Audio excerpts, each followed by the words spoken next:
আমার মা liver cancer আক্রান্ত হয়ে মারা গেছে। আজকে আমার লিভার ক্যান্সার, আমার 3টা বাচ্চা আছে। আমি সেই বাচ্চার জন্য বাঁচতে চাই। আমি একজন রেমিটেন্স যোদ্ধা, আমি বাঁচতে চাই। আপনারা আমার সবাই পাশে দাঁড়ান, প্রবাসী ভাই যারা আছেন সবাই আমার পাশে দাঁড়ান। দর্শক, আমরা এই ক্যান্সার রোগীর ভিডিওটা তৈরি করতে কিশোরগঞ্জ জেলা করিমগঞ্জ উপজেলা, আপনার গ্রামের নামটা কি? বুসারকান্দা। বুসারকান্দা গ্রামে চলে আসছি। এই যে দেখেন, উনি একজন রেমিটেন্স যোদ্ধা, একজন কন্টেন্ট ক্রিয়েটর। আজকের ভিডিওটা সর্বোচ্চ পরিমাণে শেয়ার করবেন। আপনার একটি শেয়ারে হয়তো এই লোকের 10-20টা টাকা পাইতে পারে ভাই। এই যে ওনার মাটা 22 সালে মারা গেছে, মায়ের ক্ষতটা এখনো ভিতর থেকে শুকায় নাই, এর ভিতরে ওনার শরীরে মরণবেদী ক্যান্সারে বাসা বাঁধছে, ঠিক আছে? তো এখন ওনার যে শরীরের যে কন্ডিশন, কতদিন ধরে কাজ করতে পারতেছেন না? প্রায় 4 মাস। 4 মাস ধরে। তো আপনার পরিবারের খাবারের টাকা এই যে এভাবে চলে, মানুষের তো চায়টা লইতেছেন নাকি? তো কত টাকা লাগবে আপনার এই রোগটা সারাই উঠতে?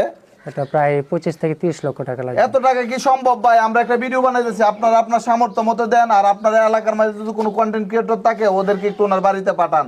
আর বিশেষ করে ওনার বাড়ি হলো কিশোরগঞ্জ। কিশোরগঞ্জের মধ্যে অনেক বড় বড় ক্রিয়েটর আছে, আমাদের থেকে অনেক বড়। তারা একটু এগিয়ে আসেন ভাই। আপনারা চাইলে ওনার টাকা দিয়ে বাসায় দিতে পারবেন, ঠিক আছে? তো সবাই এগিয়ে আসেন। আপনি কি কারো কাছ থেকে কন্টেন্ট ক্রিয়েটর যারা আছে ওদের কাছ মাধ্যমে সাহায্য চাইতেছেন নাকি পাবলিকের কাছে চাইতেছেন, একটু বলেন তো। আমি অবশ্যই পাবলিকের কাছে, সবার কাছে আমি চাইবো, পাবলিকের কাছে চাইবো, কন্টেন্ট ক্রিয়েটর যারা আছে, যেহেতু আমি একজন কন্টেন্ট ক্রিয়েটর। আর বাংলাদেশের 18-19 কোটি মানুষ, আপনারা যদি পাশে দাঁড়ান হয়ে যাবে ইনশাল্লাহ। 25-30 লাখ টাকা কোনো বিষয় না। এমনি আপনার বেচার মতো কিছু নাই? আমার বেচার মতো ঘরটা আছে, ঘর ভিটায়। আর আমার কোনো ক্ষেত নাই, বাবার ধানের জমি অথবা এক্সট্রা কোনো জমি নাই বিক্রি করার মতো? জাস্ট আমার একটা ঘর আছে আর ভিটা বাড়ি আছে, আমি সেটা বিক্রি করে দিতে আমি প্রস্তুত। দর্শক, আপনারা এখনই সবাই সবার জায়গা থেকে এগিয়ে আসুন। আপনার বিকাশ নাম্বারটা একটু বলেন। 01974 952895।